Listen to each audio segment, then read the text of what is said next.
YouTube channel Vijay Sinha JEE foundation 9-10।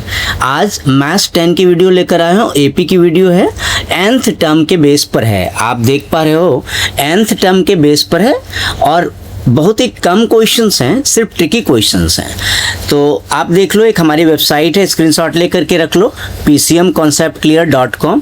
इस पर आपको फ्री स्टडी मटेरियल मिलेगी, हर तरह की study material, physics, chemistry, maths, bio की भी सारे स्टडी मटेरियल मिलते हैं। इस चैनल पर आपको 9-10 के साथ साथ मैथ्स एंड साइंस की फाउंडेशन, जेई फाउंडेशन तक की वीडियो मिलती है। तो चलिए फटाफट हम लोग वीडियो स्टार्ट करते हैं। एक्सरसाइज 5.2 के कुछ क्वेश्चन हैं। क्वेश्चन नंबर 4 देखो, which term of the AP 3, 8, 13, 18 dash is 78। तो देखो हमारा जो एपी है, गिवन एपी क्या है हमारा, देखो एपी हमारा 3, 8, 13, 18 और डैश मतलब कंटिन्यूड है, ये कंटिन्यूड है। बोल रहे हैं विच टर्म इज 78। क्या पूछ रहे हैं, विच टर्म इज 78। तो क्या होता है, आपको प्रोसेस पता ही है कि अगर मिसिंग टर्म होती है तो हम क्या करते हैं, हम nth टर्म सपोज कर लेते हैं। तो पहले इस AP का हम A और D लिख लें। First term A is 3, D is A2 minus A1। D direct भी बच्चे लिख देते हैं, लेकिन आप A2 माइनस A1 लिख लो, अच्छा रहेगा। तो 8 माइनस 3, तो D की वैल्यू कितनी हो गई, देयरफॉर D की वैल्यू हो गई हमारी 5। तो ये A और D मिल गए। अब उन्होंने पूछा है कि 18th कौन सा टर्म है। तो जब भी ऐसा कोई क्वेश्चन हो कि टर्म नंबर पूछें तो आप nth टर्म अपने आप सपोज कर लो। अब हम nth टर्म का फॉर्मूला लगाते हैं ना। देखो, लेट nth टर्म मान लिया, 18 को हमने मान लिया nth टर्म, और इसी से हम n निकाल लेंगे। तो nth टर्म का क्या होता है formula, a plus n minus 1 into D, ये हो गया इज इक्वल टू 18। आप सारे वैल्यू डालो, उससे मिसिंग n मिल जाएगी। a की वैल्यू 3 हो गई, n मिसिंग है, d हमारा 5 है, इज इक्वल टू 18। तो थोड़ा सा सॉल्व कर लेते हैं। तो 3 को मैं राइट हैंड साइड में शिफ्ट कर दूं, n minus 1 into 5 is equal to 18 minus 3। तो कहने का मतलब ये 15 हो गई। अब हम क्या करते हैं, n माइनस 1 निकाल लेते हैं। तो 5 से डिवाइड कर दूंगा, 15/5। तो n माइनस 1 की वैल्यू अगर 3 हो गई तो n की वैल्यू कितनी हो गई, 3 + 1 4। तो कहने का मतलब ये जो 18 है फोर्थ टर्म है, therefore 18 is fourth term, 18 is fourth term. ये आप लिख सकते हो एग्जाम में। तो होप करता हूँ इस क्वेश्चन की कॉन्सेप्ट क्लियर हो गई होगी। ट्रिकी क्वेश्चंस है, थोड़े ही क्वेश्चंस है एक्सरसाइज 5.3 के, बहुत ज़्यादा क्वेश्चंस नहीं है 5.2 के, एक्सरसाइज 5.2 के थोड़े ही क्वेश्चंस हैं। आप वीडियो के एंड तक बने रहो। हमारे चैनल पर बहुत ही सिस्टमेटिक वीडियो मिलेंगे आपको, ऐसा नहीं कि कुछ भी करा दिया, सिस्टमेटिक मिलेंगे। आप मेरे चैनल को फॉलो करो तो आपको कॉन्सेप्ट की कोई कमी नहीं आएगी। इसी चैनल पर मैथ्स और साइंस के तो सारे वीडियो आते ही हैं, मैं डिफरेंट बुक्स के भी लेकर आता हूँ। NCERT हो, RS अग्रवाल हो, या फिर यू लाइक के क्वेश्चंस हो, PYQs हो, सारे लेकर आता हूँ। तो चैनल को आप सब्सक्राइब करके रख लो, आपको बहुत हेल्प मिलेगी। देखो नेक्स्ट क्वेश्चन, होप करता हूँ अभी तक आपने सब्सक्राइब कर रखा होगा।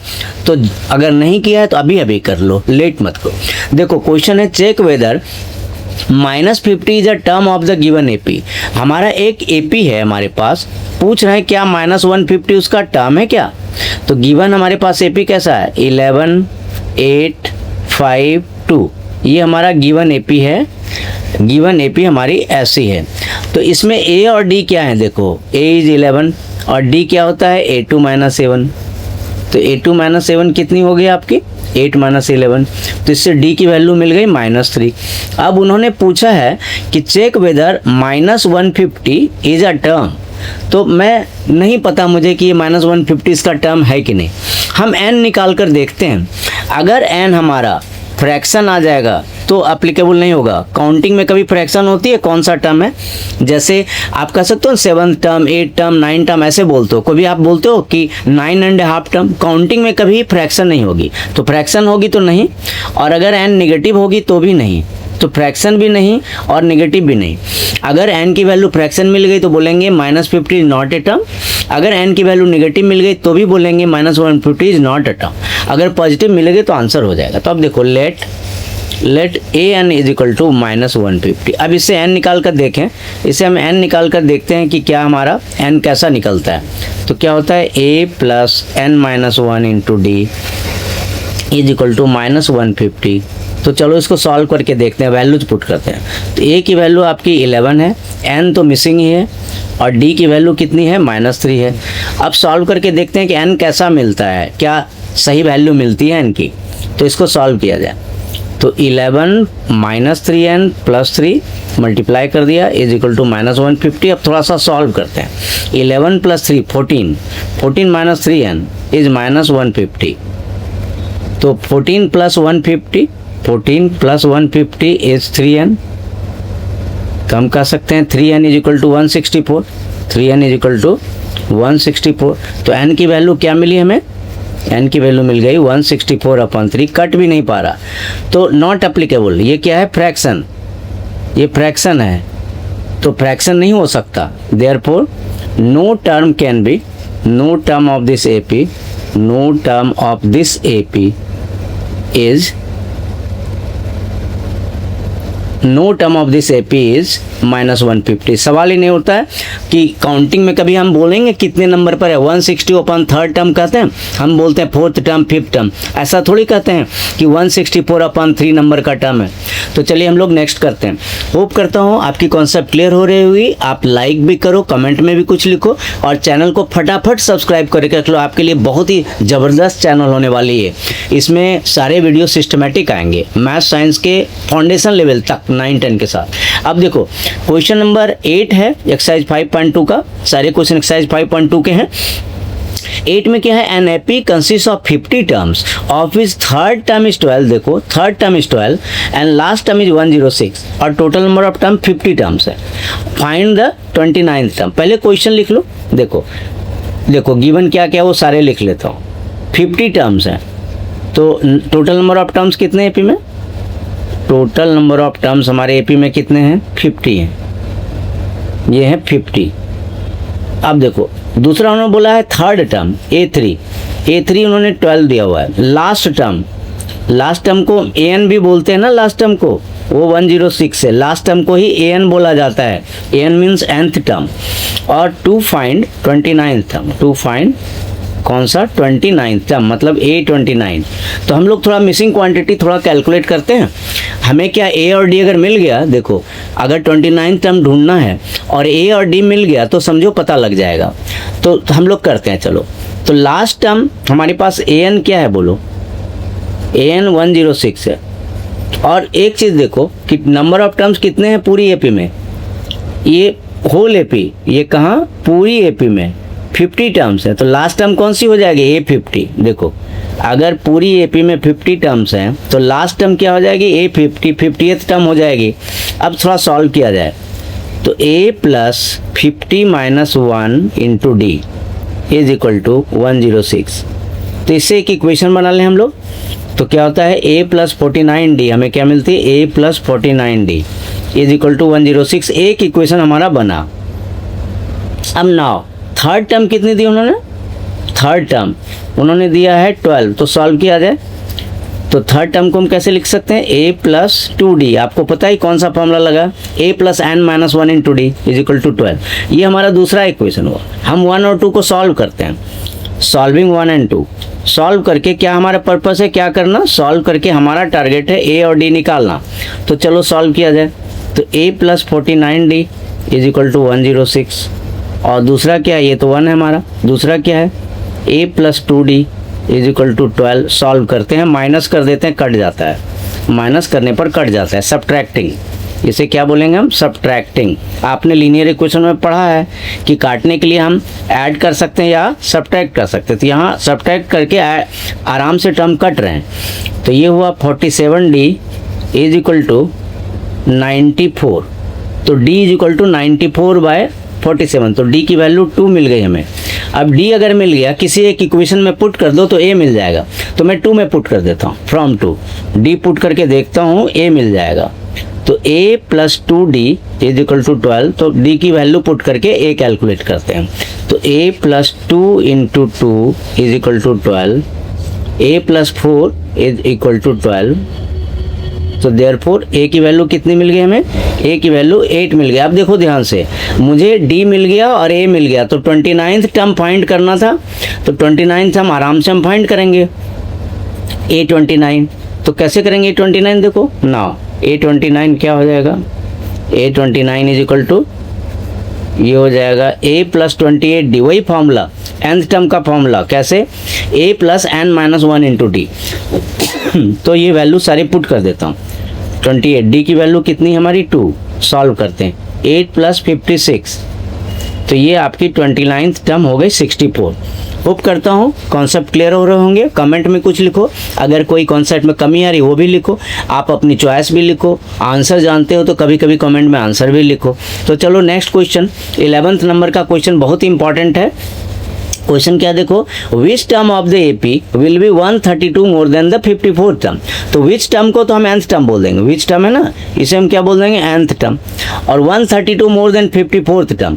तो A54 प्लस 32 132, कैसे बोल रहे हैं, कौन सा ऐसा टर्म है जो 54th टर्म से 132 मोर है। तो कैसे हम लिखेंगे, विच टर्म को हम let required term is n, let पहले AP लिख लो, एक बार AP नोट कर लेता हूँ। AP हमारा कौन सा है, नोट करो। AP हमारा है 3, 15, 27, 39 डैश। तो A और D लिख लो, A equal to 3, D is equal to A2 minus 7, तो यानी 15 माइनस 3, तो यानी 12।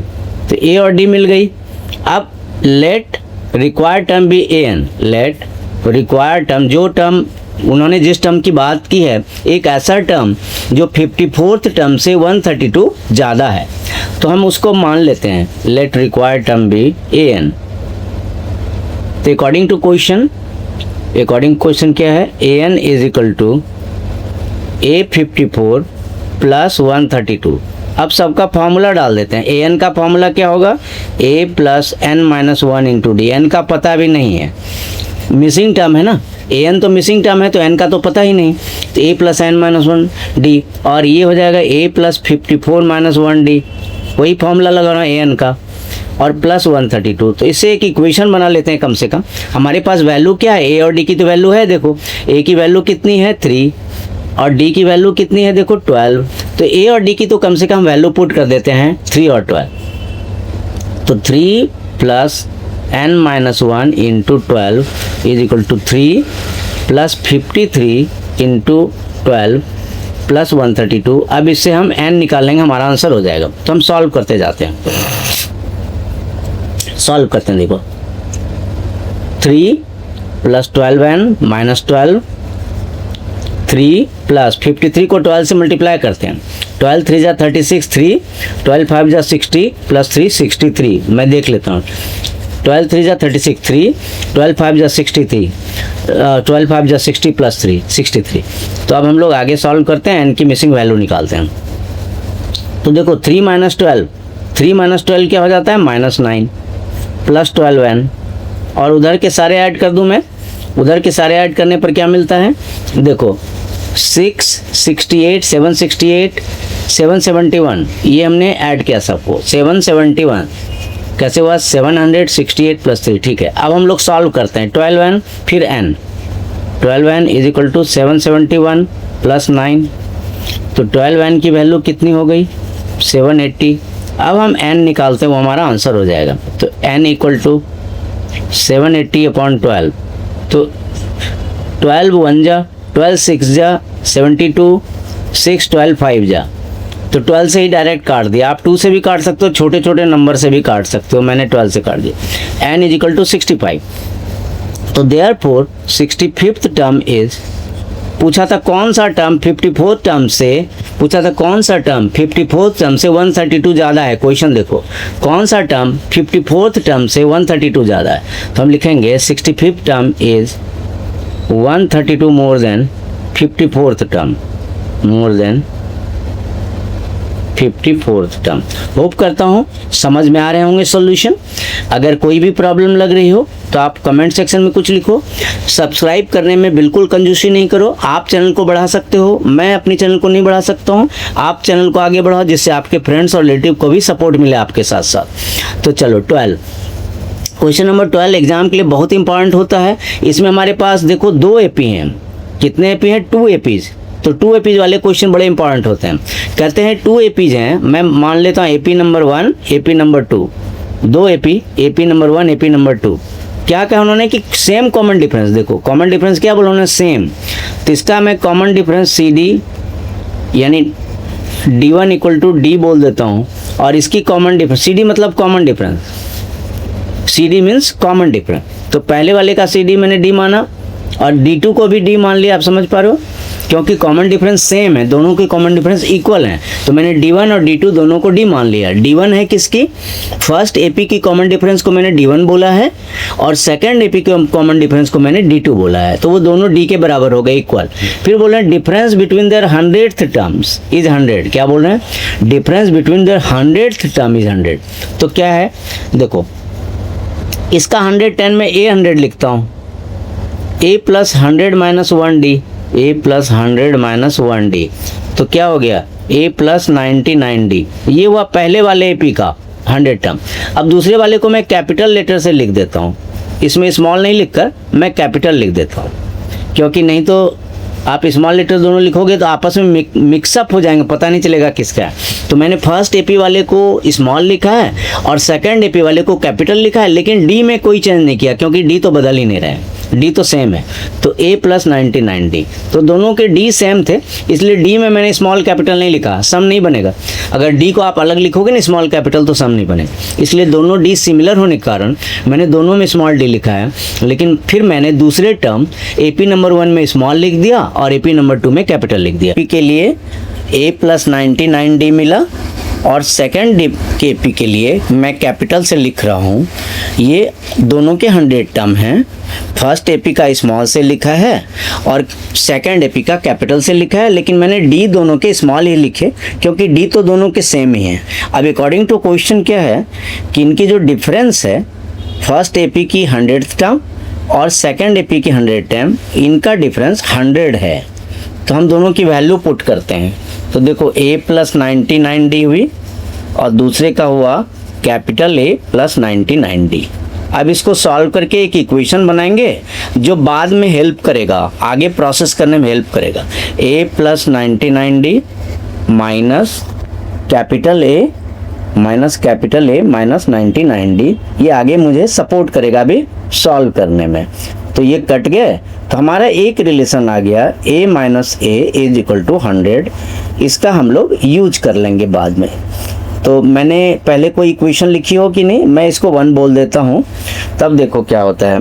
अब हमें जो फाइंड करना था, क्या फाइंड करना था, हमें 1000 टर्म की डिफरेंस फाइंड करनी थी ना, हमें फर्स्ट एपी का 1000 टर्म और सेकेंड एपी के 1000 टर्म का डिफरेंस फाइंड करना है। तो क्या करेंगे, दोनों के 1000 टर्म लिखो, इसका होगा A प्लस 999, कैसे होगा आपको फॉर्मूला पता ही है, A plus n minus 1 into D, और दूसरे का होगा कैपिटल A प्लस 999D। अब इसको ओपन करते हैं और वैल्यू कैलकुलेट करते हैं, A plus 999D minus capital A minus 999D, तो ये 999D तो कट गई, तो ये small a minus capital A हुआ, इसकी वैल्यू हम डायरेक्ट 100 पुट कर देते हैं, कहाँ से, यूजिंग 1। तो उन्होंने बोला था कि 1000 टर्म का डिफरेंस बताओ, ये निकल आया। अब हम लोग नेक्स्ट क्वेश्चन पर मूव करते हैं। अब जैसे जैसे क्वेश्चन आगे बढ़ जा रहा है, ट्रिकी क्वेश्चंस आ रहे हैं, आप वीडियो के बिल्कुल एंड तक बने रहो, आप बहुत ही बेनिफिट मिलने वाला है, तो एंड तक रहना कंपलसरी मानो। अब देखो क्या है, for what value of n nth term of the APs are equal, दो एपी हमारे पास, देखो एक फर्स्ट एपी सेकंड एपी, दोनों के nth टर्म इक्वल हैं। तो देखो पहले AP1 के लिए करता हूँ मैं, AP1 क्या है हमारा 63 65 67 डैश, इसकी A की वैल्यू है, फर्स्ट टर्म की वैल्यू 63 है, D है A2 माइनस A1 यानी 65 माइनस 63, तो D की वैल्यू हो गई हमारी 2। अब हम इसका nth टर्म करते हैं, AP नंबर 1 का nth टर्म करता हूँ, मैं इसको स्मॉल n लिख देता हूँ, मैं इसको स्मॉल an लिख देता हूँ, A plus n minus 1 into D, सबकी वैल्यू पुट करें तो होगा 63 plus n minus 1 into 2, solve करते हैं 63 प्लस 2n माइनस 2, तो ये हो गया 61 प्लस 2n, ये फर्स्ट एपी के लिए nth टर्म हो गया। अब एपी नंबर 2 देखो आप क्या है, एपी नंबर 2 हमारा क्या है 3 10 17 डैश, इसमें A की वैल्यू 3 हो गई और D की वैल्यू हो गई 7, तो इसका भी nth टर्म निकालते हैं। तो nth टर्म इस बार कैपिटल लेटर लिख देता हूँ, एक जैसे हो जाएंगे तो थोड़ी प्रॉब्लम होगी, तो मैं क्या करता हूँ इस बार कैपिटल लेटर डाल देता हूँ। तो an खाली सिंबल बदल दिया, a प्लस, यहाँ भी मैं कैपिटल लेटर ही कर देता हूँ, दोनों को a और d को भी मैं कैपिटल लेटर ही कर देता हूँ, जिससे कि पता चले कि ये सेकेंड AP है। a plus n minus 1 into D, value put करूँ तो ये 3 प्लस n माइनस 1 इंटू ये 7 हुई। तो सॉल्व करने के बाद देखता हूँ कितना हुआ, 3 प्लस 7n माइनस 7, तो ये हो गई आपकी 7n माइनस 4। तो ये हमारा 2 AP का निकला। देखो ये फर्स्ट AP का और ये सेकंड AP का। तो अकॉर्डिंग टू क्वेश्चन दोनों AP के nth टर्म इक्वल हैं। देखो पूछ रहे थे कि दोनों AP के कौन से टर्म इक्वल हैं, तो मैंने क्या किया, मैंने ये सपोज कर लिया कि दोनों AP के nth टर्म इक्वल हैं। तो अब दोनों AP के nth टर्म को इक्वल करूँगा तो n की वैल्यू मिल जाएगी। तो 61 plus 2n is equal to 7n minus 4। तो इसको सॉल्व करते हैं। तो 61 plus 4 is equal to 7n minus 2n। तो क्या मिला, 65 इज इक्वल टू 5n। तो इससे सॉल्व करते हैं, n इज इक्वल टू कितनी हो जाती है, 65/2 यानी कि 13। तो therefore there 13 terms are equal. बोल रहे थे कौन से टर्म इक्वल है, तो हम बोलेंगे there 13th terms are equal. तो होप करता हूँ आपके कॉन्सेप्ट बिल्कुल क्लियर हो रहे होंगे। जिन्होंने अभी तक सब्सक्राइब नहीं किया आपके लिए तो एक बस फिंगर टिप अप्लाई करना है, और मेरे लिए बहुत बड़ी एक मोटिवेशन होती है। आप ही तो चैनल को बढ़ा सकते हो, बच्चे ही तो बढ़ा सकते हैं, जिससे आपके फ्रेंड्स और रिलेटिव को भी तो सपोर्ट मिलते ही रहेगा।